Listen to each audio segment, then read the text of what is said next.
Salut à tous.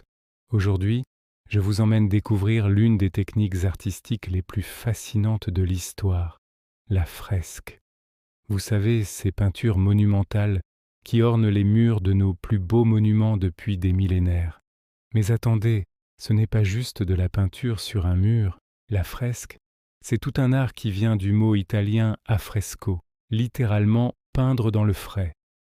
Et croyez-moi, ce nom n'a rien d'un hasard. Imaginez-vous un instant à la place d'un artiste de la Renaissance. Vous êtes là, face à votre mur, et c'est parti pour un véritable marathon artistique.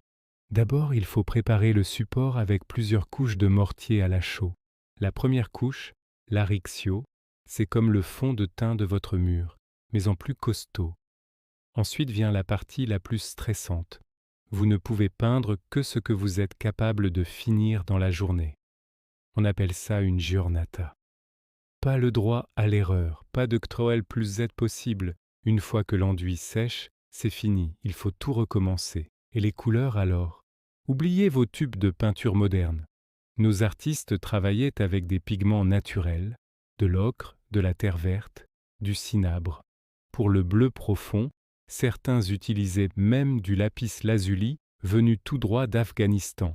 Autant dire que c'était le caviar de la peinture. Prenez Michel-Ange et la chapelle Sixtine. Pendant 4 ans, il a peint couché sur le dos, perché sur un échafaudage. Imaginez un peu, créer ces scènes monumentales dans ces conditions, avec une technique qui ne pardonne aucune erreur. C'est comme faire de la chirurgie en équilibre sur une corde, mais le plus impressionnant, c'est que ces œuvres traversent le temps. Regardez les fresques de Pompéi. 2000 ans plus tard, elles sont toujours là, leurs couleurs défiant les siècles. C'est la magie de la fresque. Quand les pigments fusionnent avec la chaux, ils deviennent pratiquement éternels. La fresque, c'est plus qu'une technique, c'est notre mémoire collective sur les murs. Des mythes grecs aux récits bibliques, des victoires politiques aux scènes de la vie quotidienne, chaque fresque est comme une page d'histoire figée dans le temps. Même si aujourd'hui on la pratique moins, la fresque continue de nous fasciner.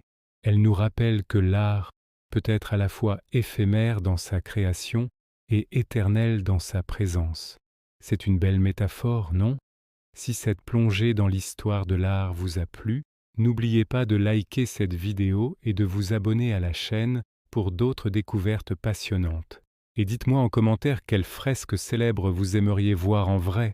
À très bientôt pour de nouvelles aventures artistiques.